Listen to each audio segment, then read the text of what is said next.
Hello, good morning and welcome to Amsterdam here in the Netherlands, home of Guerrilla Games, Sony's first-party studio responsible for the Killzone franchise and one of 2017's most wonderful surprises, Horizon Zero Dawn.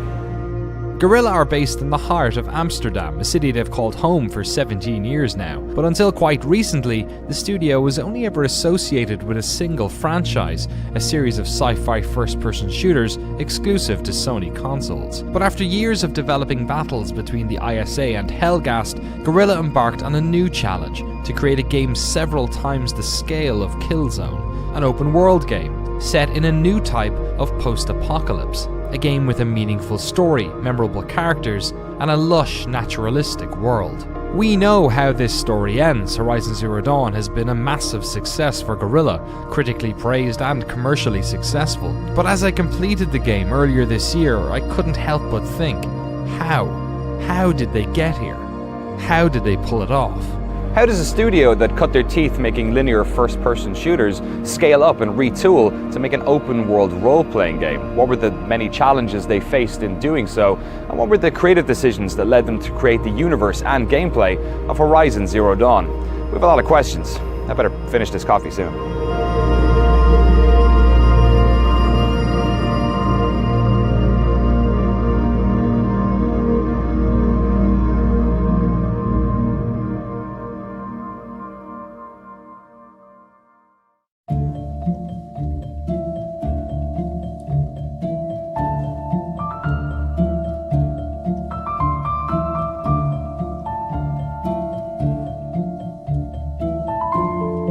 Our story starts in the year 2000.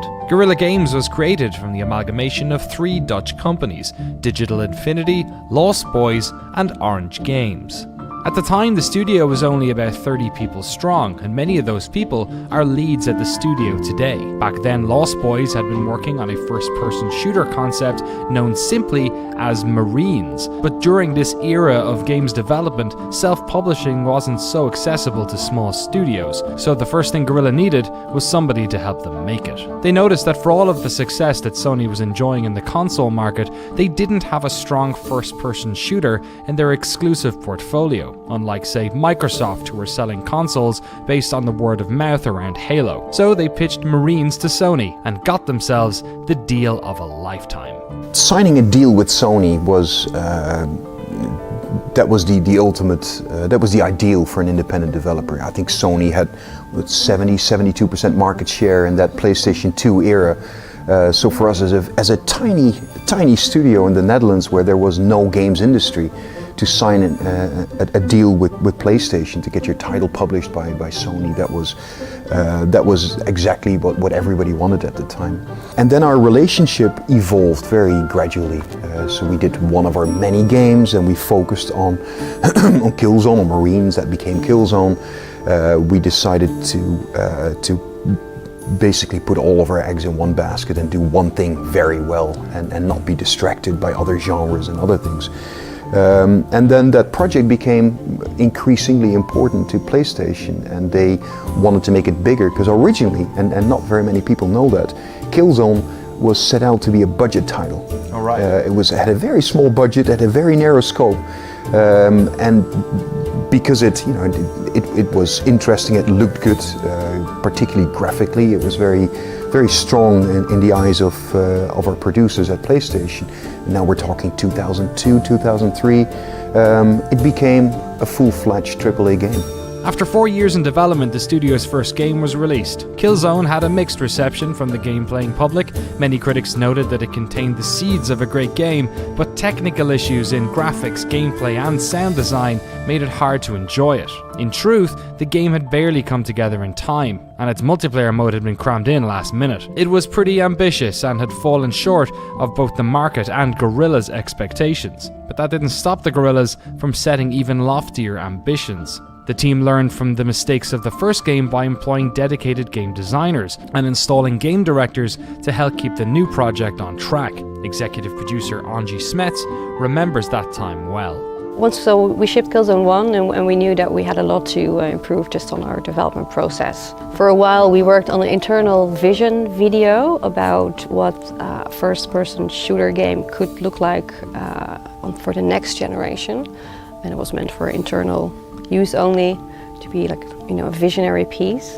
Because when we started, it was going to be a Killzone. Yeah, Killzone 2 was originally a PlayStation 2 game. If this visionary piece is starting to sound familiar, it's because you've probably watched it. What was meant to be a target video for the team to aim towards somehow made it onto Sony's stage at E3 2005. When we were in the planning stages for this event, we asked many of our development partners, including several teams within our own internal studios, to submit content to be shown today. We expected to see a few bright lights and a couple of diamonds in the rough, as it is early in the development process. Our partners have prepared a glimpse into this future to share with you today. So let's take a look at what fans have to look forward to. Near the end of the press conference, Kaz Hirai introduced a demo reel of existing franchises that would see games on the upcoming PlayStation 3. And it was there, right after what we now know was the first tease of Red Dead Redemption, that we caught our first glimpse of the second Killzone. Which we thought was very cool. We worked really hard on this visionary piece, our vision for the future of gaming. And then somebody from, I believe it was the marketing group in the States said, yeah, and this is running in real time on a PlayStation 3. And we were watching this back home going like, no, what does he just say? Because, that's not true. But then we figured like, nobody will believe that because it's obvious that it's all rendered. And then we went online and lots of people actually did believe it. And then we were like, oh, this is not good. Because in reality, I think the first kit had just arrived for R&D purposes. Okay. I'm not sure if we had the first triangle rendering then already, or maybe that even took like 2 more months before we were up to that point. But the sheer enthusiasm that came out of us showing the trailer did, I think, play a big role in us then being asked to make it a PlayStation 3 title. Right. And that's also when we realized we really had to scale up the team, because the PlayStation 3 compared to the PlayStation 2 was so much more powerful. We could show so much more detail. What Killzone 1 was, it did well. It gave us a reputation for technology, for art. But then in terms of gameplay, that very visceral combat experience, that was Killzone 2. Killzone 2 was a huge success for the studio and cemented Guerrilla as one of Sony's most important first-party studios. Over the next few years, the team would continue to work on the franchise, utilizing whatever new technology Sony had come up with. Killzone Liberation was a flagship title for Sony's first handheld, the PSP. Killzone 3 came out for the PlayStation 3 in 2011, supporting both PlayStation Move and 3D technology. And Killzone Mercenary was released for the PlayStation Vita in 2013. But after a decade of working on dark, dystopian futures, the team recognized that they couldn't do space Nazis forever. If people work on something for too long, there is this notion of fatigue, creative fatigue, and they can no longer do their best work. Doesn't mean that we'll never do anything in the Killzone series, because we really love that franchise, we love the universe that we created, but it's just healthy for people to do something else. So we were already, I guess, back in the Killzone 3 days, that was our 5th Killzone game. We were open to exploring something new. So it's 2010, around March or April. We've got about 9 months left on Killzone 3. And so we were thinking like, okay, well, this is the 3rd one. Are we going to continue with this? It was, of course, these questions like Killzone was successful, but never sort of, big successful. Right. Is this really what we want to be doing for another 10 years? Is this the best way that we can spend all the time and effort and talent of the team? Then there was, I guess, also the idea that people were interested in something else. There was a craving for, I guess, a very positive, very colorful kind of, the color palette, but also the tone of voice. Whereas Killzone always was very gritty. We always wanted to make a world that, very dystopian. You want to get the hell out of it. We really wanted to make a game that you want to spend time in. That's beautiful. That's comfortable. So maybe that has to do with people, having kids in school, and it's nice to talk about it at the schoolyard. But there certainly was that hunger for something very positive and colorful and meaningful. I was working on it from let's say 99, so it was quite some time. I think for the whole studio, everybody was sort of ready for something new, something fresh, although I think we were quite afraid of it at the same time, but yeah, we definitely were all looking for something new. I think that's what we got. When the studio was planning what their future identity was going to be, the games they were going to make in the next 5-10 years, they did so in a typically Dutch egalitarian manner by inviting the guerrillas to pitch their own ideas.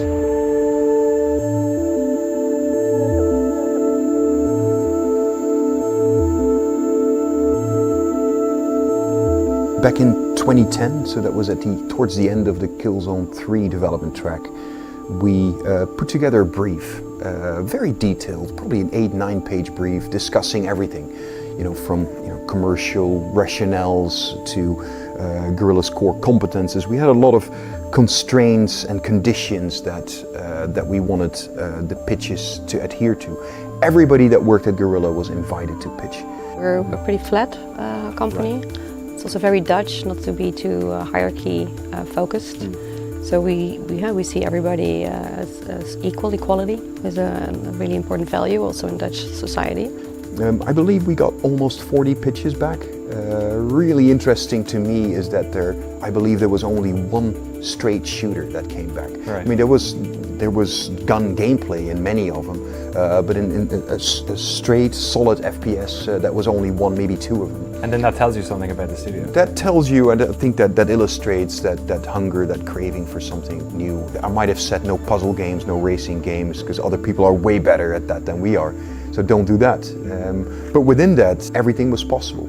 We also went over Sony's portfolio at the time. Sony had no Western RPG in their exclusive portfolio, and you saw a lot of people actually taking that on board, because I think when you, as a development studio, the part of Worldwide Studios, you get that creative freedom. You have also at the same time a huge responsibility to contribute. And so the whole studio got invited to do pitches. We got, I think, about 30, 40, quite a bunch. It took us weeks to review them all. Right. So everybody had to do a stand-up presentation of about 20-30 minutes in front of the group of directors and managers of the company. The studio was awash with ideas. Some were full-blown game concepts, others were just ideas for mechanics. There were several role-playing games. Some were set on fantastical worlds, others in alternative pasts, some in the far-flung future. One of them had a robot companion. Guerrilla were a little cagey about telling us about these pitches. It's a creative well that they still pull from today. But they did tell us about the two most important ones. The first came from JB, the studio's art director. It was an open world game featuring a young girl. A girl who was fascinated with her world's lost past. A lot of the elements were already there. It had the machines, it had a post-apocalyptic world that was completely overgrown, 1,000 years after the fall of mankind. Aloy was already there, the Tribes War was already there. What we didn't have yet basically was a completely cohesive story about what happened to the world. That was sort of cheating during the pitch, because I said like it's a mystery. It was also by far the most risky one. Right. Because sort of even from a point of design philosophy and production, it's sort of like a 180 compared to what we did before. It wasn't clear what the gameplay would be in that game, so that was hard for me to see. That I knew that was going to be a lot of work to figure that out. But it had such cool elements in it, like the machines and the far future, the sci-fi setting, sense of danger in it. There were so many nice things in there, and it being an open world action RPG, that was also part of the pitch. That to me personally also had huge appeal. The studio loved the pitch, but there was a snag. At around the time they were talking about Horizon, a similar looking game was announced just across the North Sea in England, a post-apocalyptic reimagining of the Ming Dynasty novel Journey to the West.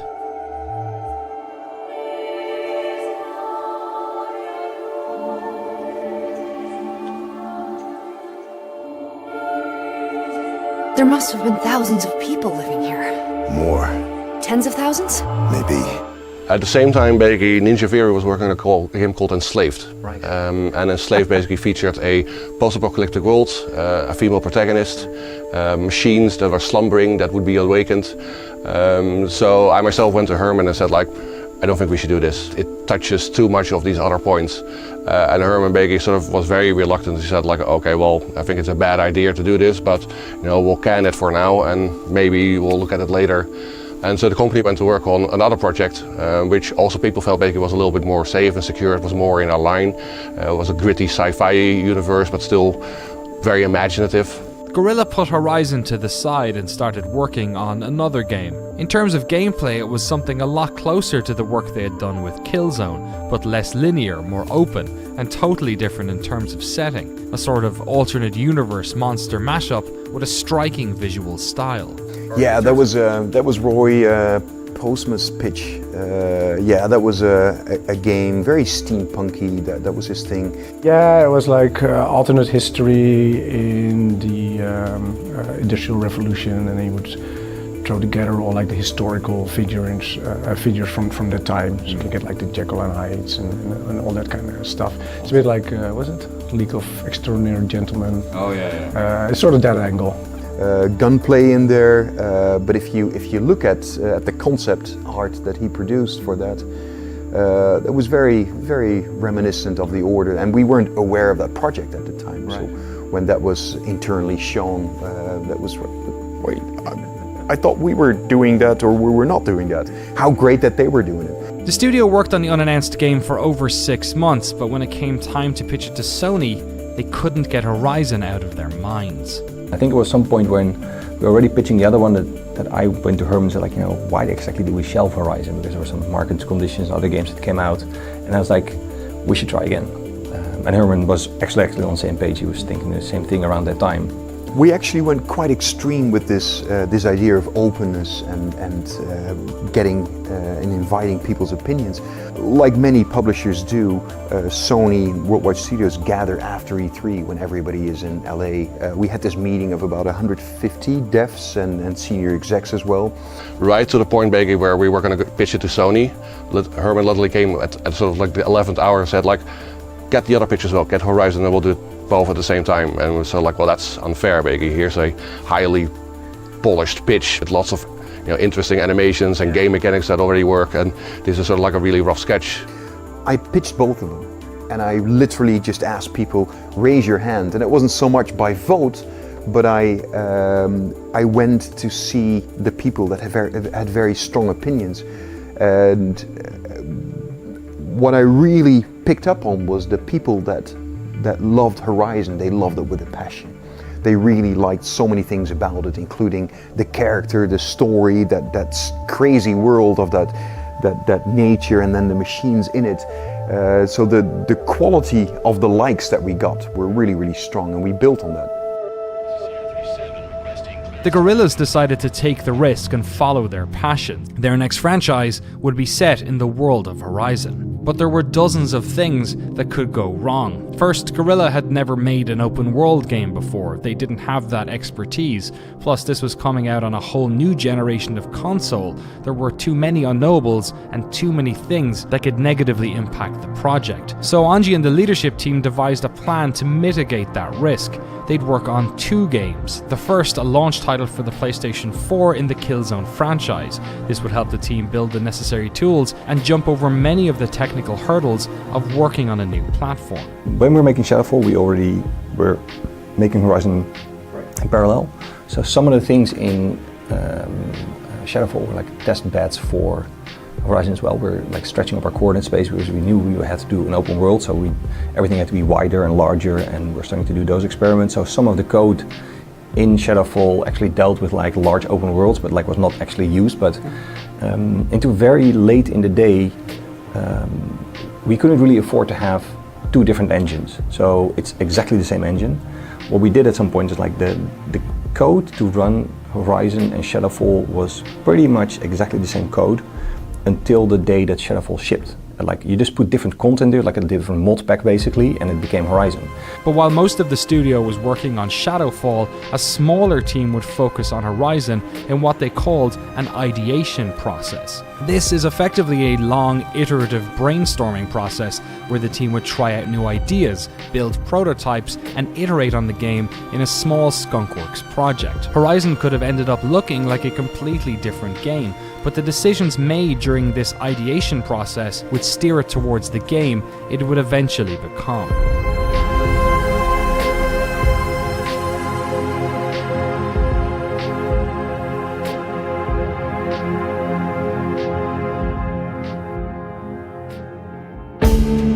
How it works over here is that we don't have a sort of like single creative director that controls everything. A group of 3 people, game director, the art director and the narrative director, that together sort of create the creative board. One of the things basically that we established quite early on is this design process, and it sounds a little bit pretentious, but it's called intrinsic ideation. It's quite a mouthful. But the whole idea is basically that within this sort of design philosophy, you can't just do something because it's cool. It's a way of avoiding what people call the rule of cool. Like if you have an idea and you just add another cool idea on top of it, another cool idea, then basically the idea must be cooler.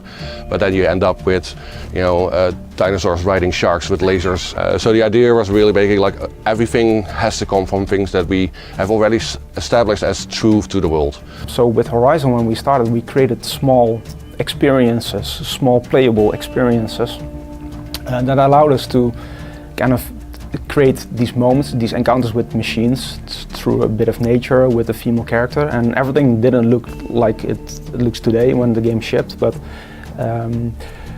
at least you could see the potential and you could get a feel for it. And by playing this over and over and by adjusting things, you learn quite a lot. You learn about the density, you learn about the pacing, you learn about positioning, landscaping, many things you can learn from just playing your own prototypes. And that's an approach that I personally really like. Rather than having a brainstorm at the start and then do implementation, it's a process where you implement and you analyze, you evaluate, you have some conclusions that you then brainstorm about, and then you implement those again, you evaluate, you have some conclusions, and you go through this cycle. And with those cycles, you try to bring something to a better standard. And to give you an example, the robots, the machines. So we started designing those with a bit of a kill zone mindset. Okay. In kill zone, we always had some like flying, more like war machines. If you look back at the designs, they have this sort of military style, and we played around with the idea that they could be sort of like these maybe broken war machines. I think the bigger problem with it was that it didn't work from an emotional perspective, like the emotional core was just completely off. We came from Killzone. Basically all our designs were military, industrial machines. And that's sort of also the first avenue that we took. And we built a whole bunch of these things, sort of like alien, creepy machines, quite inhuman, quite monster-esque, grotesque even to certain points. And then we put it in game and it didn't really work. The whole idea is basically that you felt like a hunter, and the moment basically that you put a player against something that looks like a tank from Terminator, you start feeling more like a soldier in a war. And what the team did then is they went back to a period in time where humans were not the dominant life form, the Stone Ages.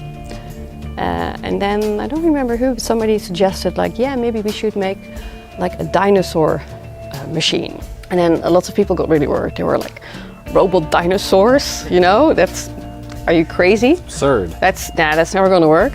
But at the same time, we were sort of stuck, and I think this is great when you have an ideation. You can try things out, right? It's all about keeping it moving. Then you see the very early concept art that was created. That already shows you like, hey, this kind of works. We had some really rough models in 3D, and it kept working. So even though you could say that intellectually it didn't make any sense, right. Like from an intellectual perspective, it doesn't make any sense. But emotionally, this completely started to click. Set the concept art team to paint out basically what this could look like, and then suddenly basically we got these pictures of sort of primitive man basically hunting large robot brachiosaurs, and basically everybody's looking like it. It's like, this looks awesome. Like, I know it's silly, but I want to play this. So like, well, I guess we're making a robot dinosaur hunting game. You felt much more like a hunter because you could study them and read them and get a mental picture of this thing, instead of if it was really alien and strange, it would be really hard to develop that image. players of games see everything in reverse. We see the final product and then we dive backwards. But as obviously, like, you've got this wide cone and you're trying to get everyone basically to the same like creative point. Is that a struggle, like trying to make sure art department and absolutely, absolutely. And the way I always see that is that you're kind of like in some sort of a sinus wave. You're going left and right in this cone, but you're trying to slowly go to that end point where everything comes together. But it's, on one hand, it's good that you go left and right and go quite wide, that you explore different options. So in the beginning, I think that's, it's only for the better to explore lots of options and ideas and just to see if something works and sticks or not. But at some point you have to narrow down and cut the things that really don't fit. Over the course of this process, the design team was beginning to find its form. The team started to understand how large the world needed to be. It turns out 50 times smaller than what they had originally envisaged. They wanted a denser world, packed with flora and fauna, but this had its own consequences. You may have already noticed the second player in this footage we showed earlier. Yes, Horizon was originally going to have co-op, but to do this, they'd have to drop the level of detail in the game by half. Through ideation, they knew that that wasn't the game they were trying to make. As the project picked up speed, the team realized that they were lacking in two departments, two areas that they had never had to dedicate much time to in the past: narrative and quest design. It's fair to say that narrative took a backseat to gameplay in Guerrilla's earlier work. The stories in Killzone were done by contractors, so they never had an internal writing team. On top of that, linear first-person shooters don't really require a quest department. So to fill in the gaps, Guerrilla would target two key hires: a narrative director and a quest director.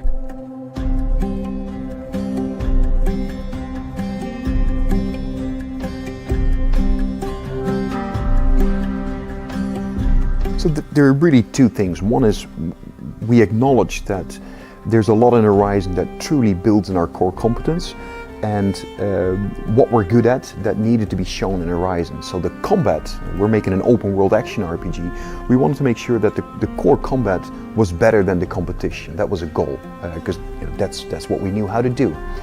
And then there were elements that we had zero to hardly any experience with: quest design, storytelling in an open world setting.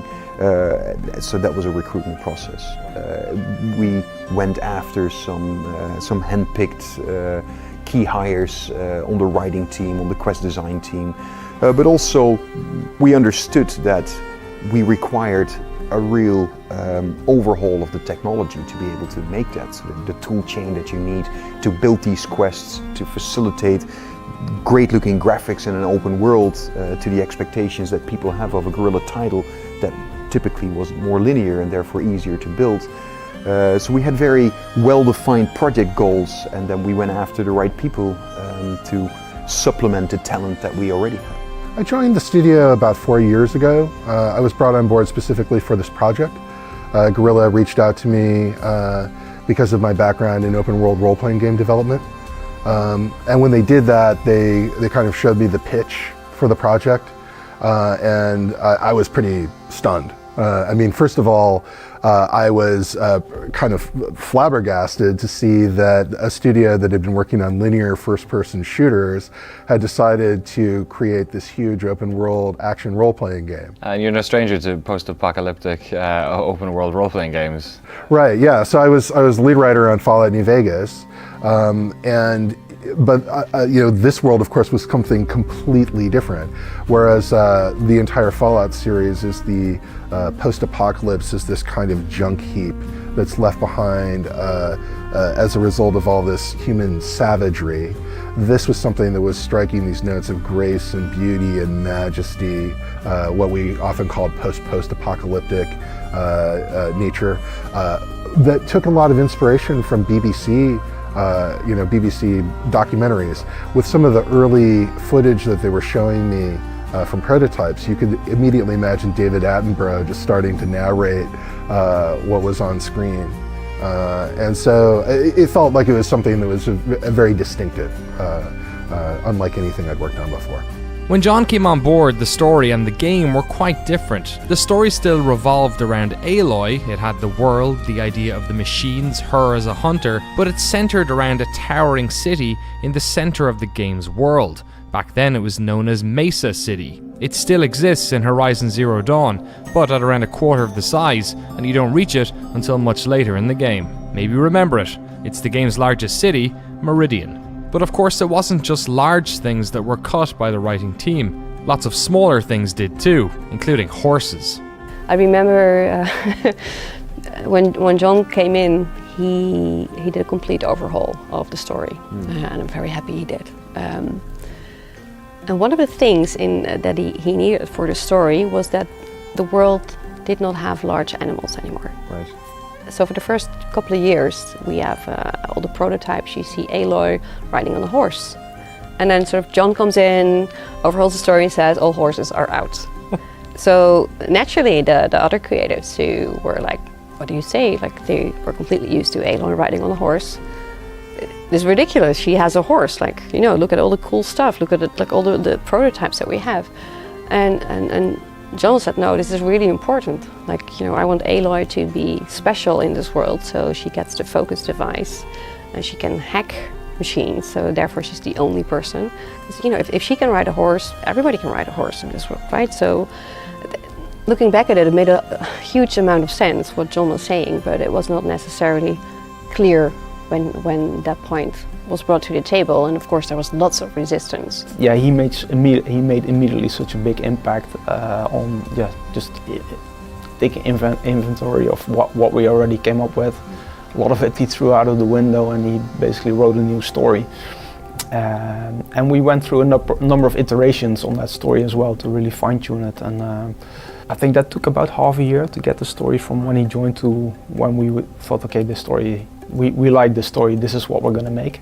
I think it's actually that what's so different about it is that in the case of something like a Fallout game, you're essentially stepping into a player-shaped hole. You get to create any kind of character that you want to be. This was actually one of the huge challenges on Fallout New Vegas. We literally had to account for the possibility that the player was a sociopathic walking flamethrower who would immediately murder anyone that they encountered, or someone who was like Mahatma Gandhi in the wasteland, you know, someone who literally would not even harm a cazador, right? And both of those playthroughs had to be possible. But the relationship that you have to the world when you're playing that type of game is very different, right? I mean, you're sort of, figuring out what are all the different levers of power and what you want to do with the various factions, and you're uncovering a lot of lore that can be really cool, but is basically impersonal to you. It's about the world. The world itself poses kind of a big mystery, but it's not your story as the player necessarily. Whereas in this game, everything about the ancient world, especially everything that you're going to find on the main quest, that's directly relevant to Aloy's own story. She's, trying to solve the riddle of her birth. We were trying to create a hybrid between what's most exciting about playing a massive open world role-playing game in terms of the scope of the world and also the depth of the lore and a lot of the pleasures of interactive dialogue and of some choice, but we were really trying to blend that with what's most exciting and cool about an action adventure that has an authored character that has a defined arc and the cinematic storytelling that's used to convey that. Story in video games is action, and so for a story to work, you need actions that help the player feel connected to it. John was hired to write the story, develop the lore, and create the characters, but the actions those characters would take was the work of another department, quest design. This is where Guerrilla targeted another key hire, another American too, David Ford, who, like John, has quite the resume. I originally started working on EverQuest for Sony Online Entertainment. I did that for about 3 years, and then I worked on DC Universe Online in Austin, Texas. Next up, I worked at ZeniMax Online, working on the Elder Scrolls MMO that's recently released. And then I continued my eastward journey and landed here in Amsterdam. So Moscow next. Or Singapore, who knows. Right. The intro is actually really, really interesting because it went through a lot of changes compared to where we were in that initial document. For a long time, Aloy was not going to get the focus until the proving. and she was going to take, in the proving now, you take a focus off of the Eclipse leader that's dead on the ground. But we realized that we were going to be tying so much into the focus in terms of UI and gameplay elements that it would be very difficult for us to have the first several chapters of the game without that. So the part of the beginning where you actually fall into the old world ruin and you find the focus in there, that was actually a later addition. Right. Because we went back to the writing team and we said, guys, we have to have a way to get the focus into her hands earlier. I know that in some of the early versions of the story, I had her discovering this focus device when she was an adult. And there was a lot of pushback from design saying like, look, that's basically saying that you want to not have our user interface, until like hour 3 or something like that. Are you insane? And I really resisted it. And it's just one of these examples of how wrong I can be. Really the importance of collaboration, across the disciplines. They really pushed really hard to say like, this needs to be something that she's getting at the beginning of the game. It was just the right choice. It's also something that, what I love about that sequence is that we experience in a really vivid way her being cast out, like her having nothing in a way. And then when she discovers this, we found a way of making that feel like it's a partial answer. That moment where she sees the happy birthday message from this long dead man to his son Isaac. The way she responds to that she's kind of sensing some of this familial love that she wants so much. I just thought that turned out great because it paints the whole promise of the ancient world, again, with an emotional brush. There's something that she's going to find down here that's not just a matter of curiosity. It's a matter of emotion and what she needs. And then that kind of had ripples because the next quest where you play with Ross and he's teaching you things became a lot more about the focus. And then they have that conflict about, the things of the metal world, things of the ancient world, it's not okay to have. And she is like not going to let it go. And Ross, to his credit, realizes, I can't take that away from her. She doesn't have anything else. Right. They have that lovely power where it's almost like her playing with her iPhone, and he's like, stop playing with that thing. I gotta show you how to hunt. Yeah. Enough screen time. Exactly. David's responsibilities worked in two directions. First, he set up a pipeline to ensure that quest quality was always kept to a high standard. He created what he called an inverse pyramid, where the main quests got the bulk of the attention, side quests a little bit less, and errands were given a lot less time and worked on relatively late in the process. The idea behind this was to avoid a scenario where the game world was crammed full of low-stakes quests, a common issue in many open-world games. But David was also responsible in helping the studio build the tools that would allow for quests to be designed. On Killzone, levels were linear and isolated from one another, but on Horizon, the team would require complex tools that would allow designers to develop quests with waypoints, dialogues, win conditions, spawn triggers, effects, and so much more, all in a world that was constantly being iterated on by the level and world design teams. I interviewed in August, and I was actually invited to come out for a couple of days in September, so I officially started in early October, but I came out for a short visit to meet with most of the engineering team, with Mikhail, the tech director, and a bunch of his leads, where I kind of laid out my vision for how quest tools would work. I'd seen a bunch of different ways of doing tools in other games, ways things had gone poorly, common locations for bugs or common missteps that I had seen up to that point. So we talked about how we could kind of encapsulate the scripting in layers that it made sense for it to be in, and make sure that you're not duplicating a lot of scripting in multiple places, and just making it easier to untie and untangle what you're creating. But when I got here, the tools were, they were all focused around making Killzone levels. Everybody knew that that streaming would be a big one, memory management, because like something like Killzone, splice it into like 100 different shards, and everybody plays the same game from A to B, basically, and maybe there's a couple of paths and twists and you can take a turn, but that's about it. So it's very predictable. You can test to see like, does this part of the game fit in memory, and does it load in time if you load the next part, and there's like, you can put it into an Excel table. And something like Horizon is like, you can go in any direction and just leave half a quest behind with all of those people with their plans and purpose, because you just like engage with them. And we had no clue like, what sort of effect that would have on memory. The tools originally were pretty good for creating bespoke things, but not for this, this broader implementation that we needed.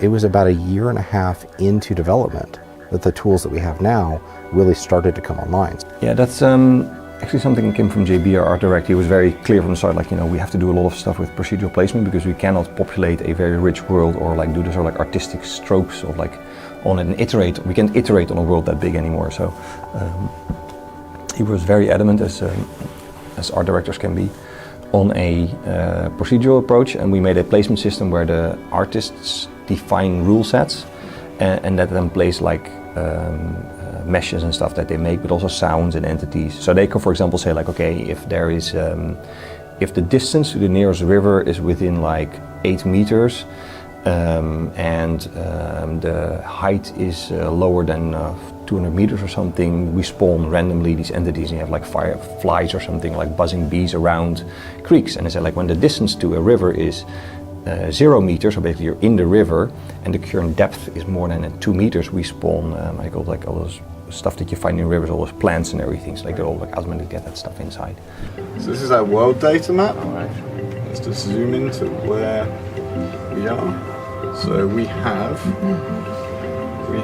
a topo water. This tells us where the rivers are. Right.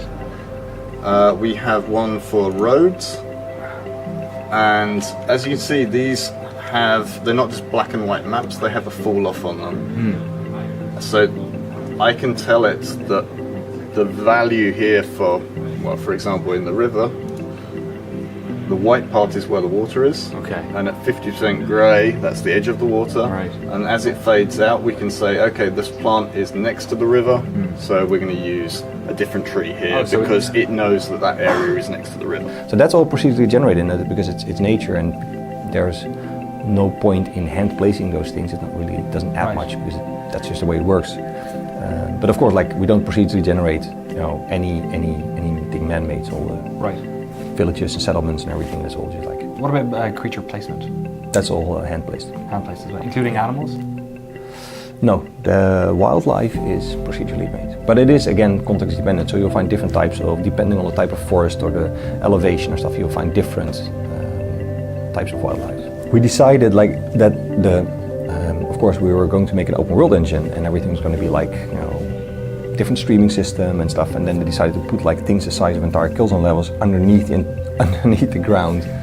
That took a long time to get right. I mean, in retrospect it's funny because it's a good stress test for your engine, but yeah, you have all the set of problems that we had in the first person game we also had, but then in our open world game underneath the ground, and it had to seamlessly stream. And they also made these ridiculous things where you have like a cauldron underneath the ground, and then right on top of it there's like the hunters gathering or something, and then and we it was really easy for the cauldron to be streamed in. So you were standing there, like, you know, talking with a campfire, and a scene starts, and then somebody disables some streaming triggers because you're in a small conversation, and all of a sudden you see everybody's face going to like 5 triangles and all the texture disappearing, and you're like, what the hell's happening? It's like, yeah, it's starting to stream in a bunker that you happen to be standing right on top of. Streaming the world was critical to ensuring the game had no loading screens and so didn't lose any of its immersive qualities. But another important aspect of memory management is drawing, what the engine spends time rendering for the player. Earlier this year, a Dutch documentary on the studio showed off esse frustum culling, much to the wonder of the game-playing public. I asked Michiel to give us some insight into how that system works. Yeah, first of all, like the whole frustum culling thing, it was really funny to see that explode because I think it was a really good visualization of something that is like super normal in the graphics industry. I mean, of course you don't draw stuff that's out of screen. This was not even about streaming, this was about drawing. You basically, of course, like you have a person somewhere in the world, if you're third person, you have a camera that's somewhere above probably, looking into the world, which is defined by something that ends up being square. So there's a point in space from which a sort of like square thing called a frustum, imagine everything that's outside of the frustum you don't have to draw. And then even the stuff that's inside the frustum, what you try to do is like draw the things that are quite close to you first, and then the stuff that's behind it, because you don't want to like draw a mountain and a bunch of trees on it and then, you know, 5 characters in front of it and then draw a house like, you know, 1 centimeter in front of you, because you're wasting all the time first drawing a beautiful mountain while you're drawing like a door in front of it. So you try to first draw the door, and then when you send the mountain to the GPU, it goes like, all those pixels behind the door, like toss it out. It happened to be in a documentary and people saw that, and then people were like, all of a sudden they got it, like, that's what's really happening. Like, yeah, when that bunny hops off screen, immediately it's not gone, but of course we're not rendering it anymore. The tools the team built were critical to the success of Horizon, but they worked so well that another team has now started using them, a team working on one of the most anticipated games in recent memory. When Kojima-san was around, we did a bold move, and I think JB, our art director, and myself made like a 340-page PowerPoint presentation with all the cool stuff that our engine did, and then at the end of it we offered them a wooden box with a memory stick in it, and like, here, have our engine source code. They went through a very deep investigation that I've later seen the results of. Big Excel sheet, like hundreds and hundreds of lines of like investigation. It's like one of the most thorough and like battle-hardened teams you've ever seen. And in the end, they were looking very specifically, I can't say too much, but like they knew which game they want to make. Hideo Kojima has a really good idea about what he wants. They were looking for something for the perfect fit, and one of the things that's really important to them is like making sure they get the best out of the platform to give the best experience for the people playing the game. They're really adamant. They want to make sure that they will do anything to make sure that the game is the best thing they can do on the platform that they're releasing it on. So they were really impressed by the performance figures, by also the tool set around it. And we've been working with them ever since. So, I mean, of course, they're taking it in a slightly different direction. They have a different game, different focus on different aspects of the tools. A lot of stuff, they have a lot of experience in a lot of different areas, and they come up with questions and suggestions, and they help us design better versions of our tools as well. I mean, it definitely works both ways. It's actually really great to be able to help Hideo on Death Stranding.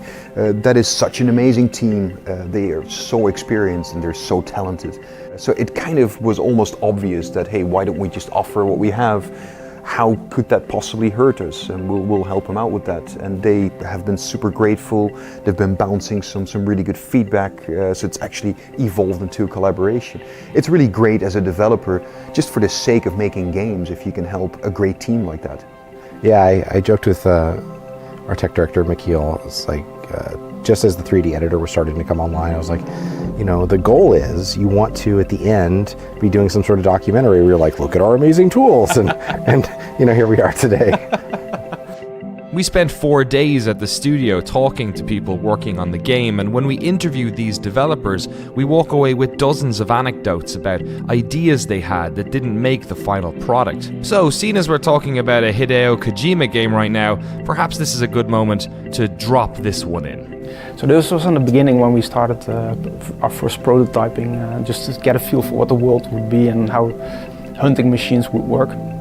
We thought, like, okay, if you kill a big machine, what do you do with the components? And we thought, okay, you can't just let the machine be there on the ground. You need all the components. You want to salvage everything it has.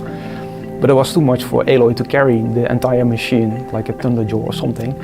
So we thought, okay, maybe she can shoot flares, and when she shoots the flares up, a flare up, then a tribe that's nearby comes flying in with this giant flying whale machine, is what we created, like almost like a flying whale pirate ship. Right, yeah.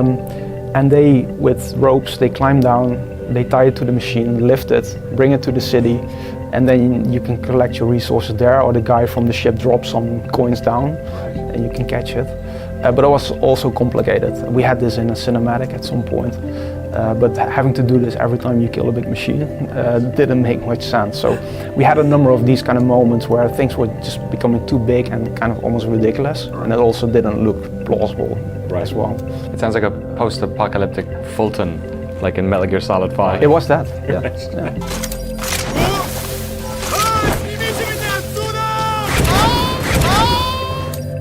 The various teams at Guerrilla were hard at work on their slices of the pie. Narrative was crafting believable characters and an emotive story. Quest design was making sure the missions in the game were diverse and engaging. Art was designing thousands of assets. Production was trying to ensure that everyone hit their milestones and that the game was coming together. Tech was trying to ensure that the whole game loaded in on time. But there's one critical piece we have to go back to, the idea that started this whole project off: the machines. The more military-style machines the team had originally envisaged are still in the game. They became part of the story as old-world weapons of war. But the animalistic machines we now know and love went through a dramatic evolution of their very own.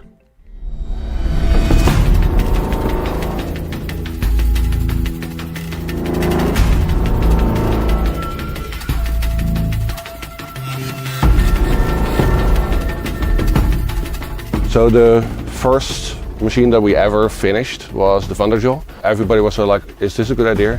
This is the most complex one. And then as our designer says, like, that's why we need to do it. Because basically, if we can make this one work, we can make the whole game work. And we started with that because it was, like you said, the most complex. Yeah. So we wanted to try out all the different things you could do with the machines, like taking the weapons off or slowing them down if you shoot at a certain part or freezing them or stuff like that. So we had all the kind of like basic mechanical capabilities of the machine already present on that. But after that first initial design, it even became more complex because in that first simplistic one was just blocks. You couldn't shoot, for example, armor plates off. So there was an additional layer that we wanted. So that made it even more complex and more things. I think Bagi had something like 27 different weak points that all had different functionalities. So you would shoot this particular part and Bagi the robot needed to act in a different way, that particular part and it needed to act in a certain way, and everything also needed to stay visually readable. A large point of our feedback is like, you know, sure you can add more and more different colors to these things, but ultimately a Christmas tree isn't really readable. I think originally like every resource canister had to be a unique resource. There was these kind of things like, yeah, but I cannot make that understandable or readable. So, you know, we brought it down to like three or four. But we probably started out with like 12 different unique resources that you could shoot off the machines. And it's like, At some point with the combat, we had so many hidden meters inside the machines. And all the different machines had different meters, and they had stamina, and they had I don't know what, they got tired from running at some point, and there were so many systems at play that we didn't know ourselves exactly how to fight these machines. Right. So that was kind of a moment where we said, okay, let's dial it back and let's look at the bigger things. What is the most interesting and what is simpler for players to understand and what is fun to do? And that is shooting things off machines, like shooting the plates and taking away armor. That's something players can intuitively understand, and it's nice to break things. That's always nice feedback when you shoot something and something breaks off. So then we thought, okay, we have these, let's put a bigger emphasis on the components. Let's do more with those. Which is also the reason why we basically picked the Thunderjaw as sort of like the prototype robot, just because we knew if we could hit all the things that would be fun on the robots on this one particular robot, we could just break it down into smaller pieces and integrate those on the smaller type of robots like the watches and stuff like that. So that was more the exercise. Okay, what is like the total package, and then sort of like break it down into the smaller sections to the other robot. But it took us 18 months to develop it. At EV in 2015 when we announced it, this was also pretty much basically the only fully functional machine that we had. And even then basically it required a lot of scripting to keep this thing working. But sort of like it was this race towards, okay, we're going to show the world basically that we have a game where you can hunt robot dinosaurs. So make sure this works, and it works really well. We go! Oh, someone's angry!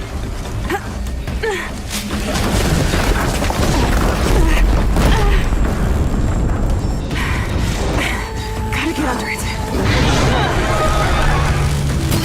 Got it!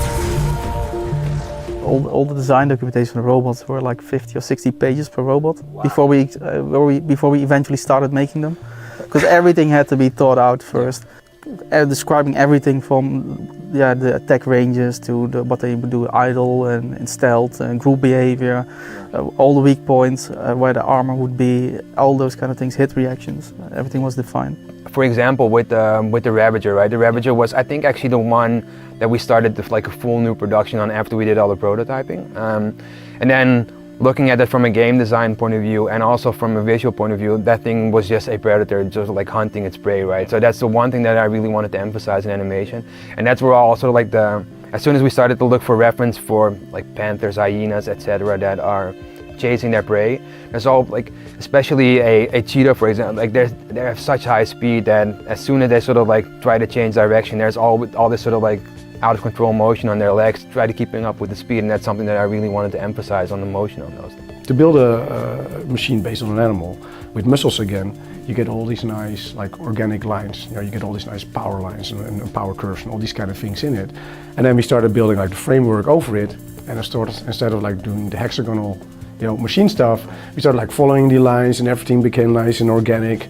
And on top of that, you put like the plating, and of course they follow these lines as well. And then you put in the detailing. So instead of like this sort of super angular, hard surface kind of machine, you know, from the inside out, we actually build out this new machine that has all these, you know, retained all these nice curves and became really, organic and actually became alive.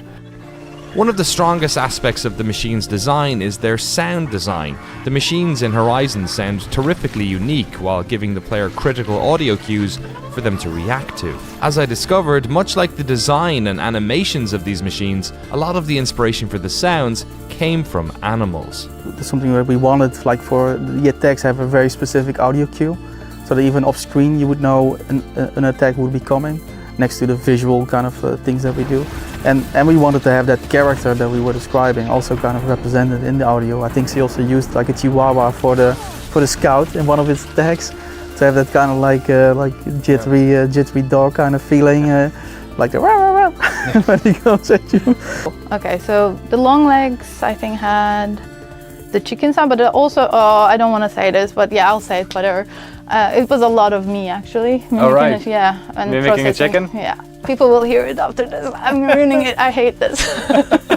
So actually, when I got robot designs, there wasn't any instructions as to they're going to have a vocalization. The term vocalization came purely from actually my idea that I need them to create a character.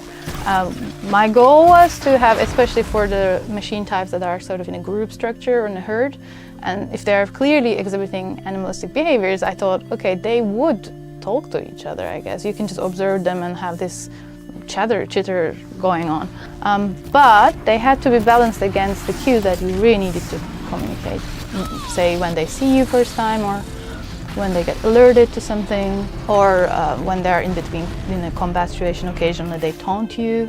And all these animations that actually are there, they're there to create their, sort of communicate their character, but also a function.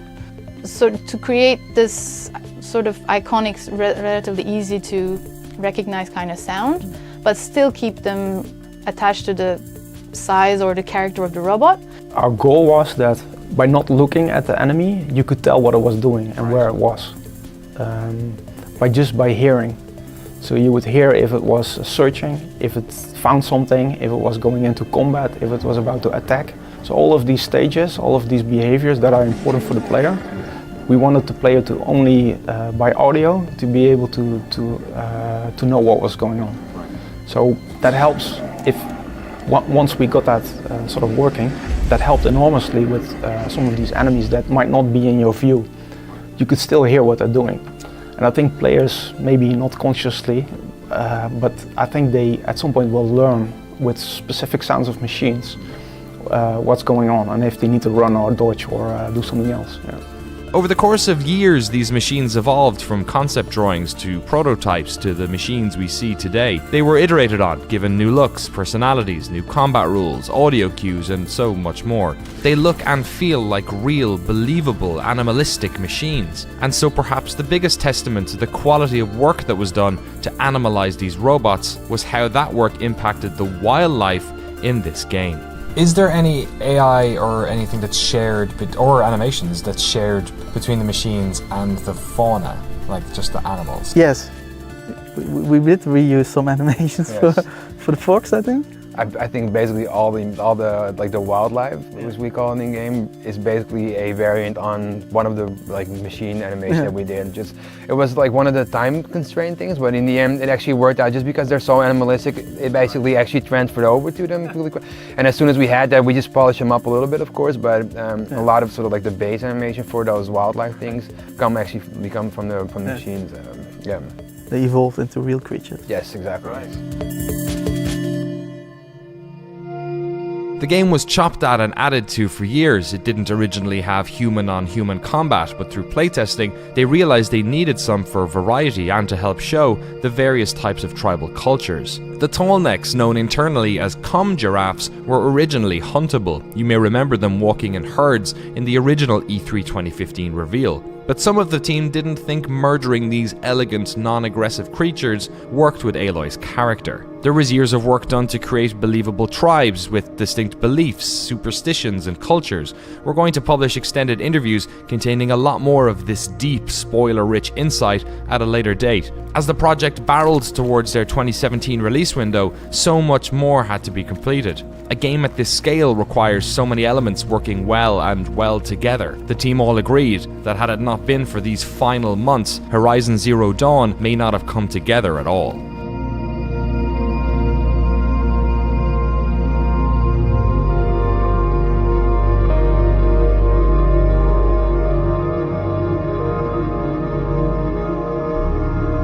I think we were fortunate to have this much time, mostly.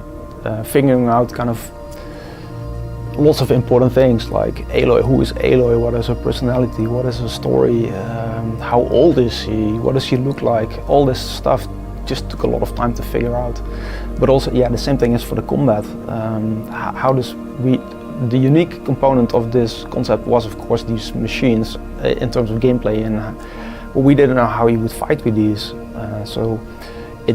Looking at the Horizon might feel like we already knew exactly that combat would be like this because that's what it is, but that wasn't a straightforward thing that we just ended up there.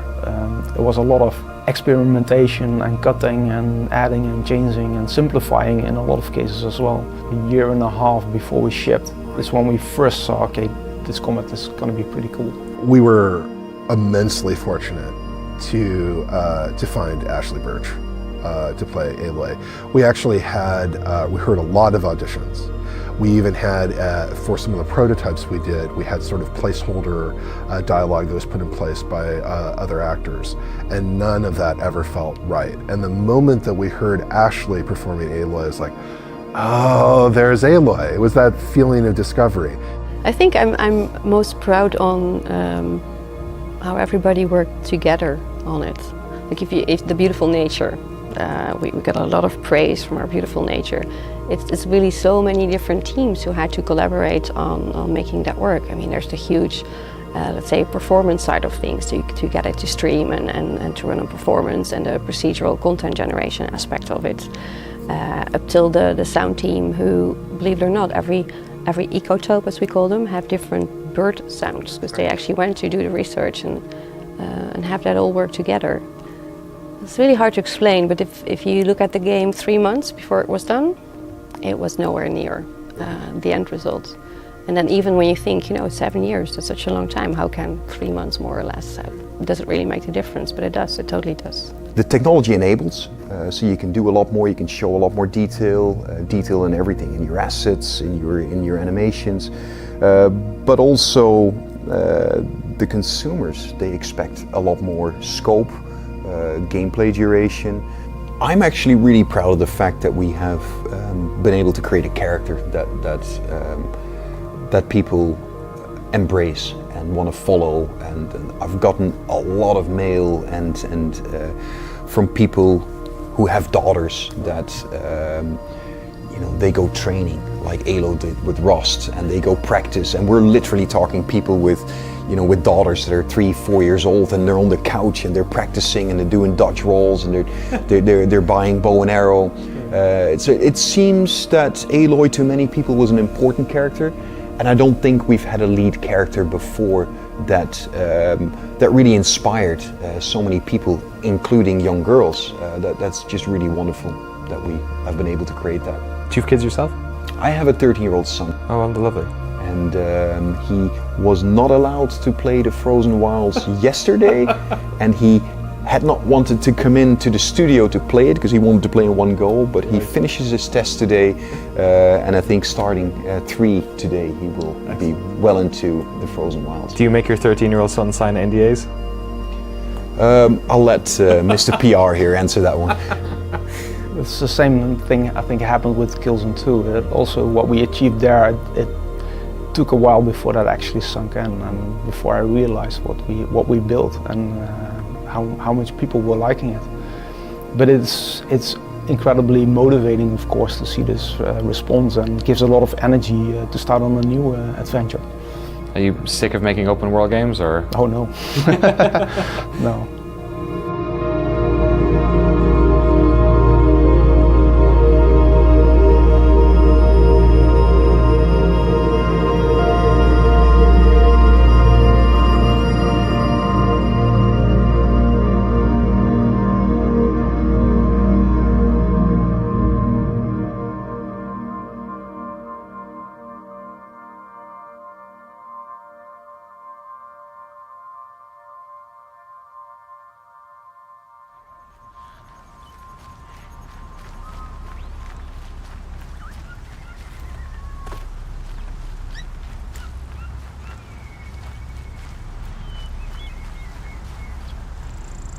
These are cheap.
I can't spare the wait.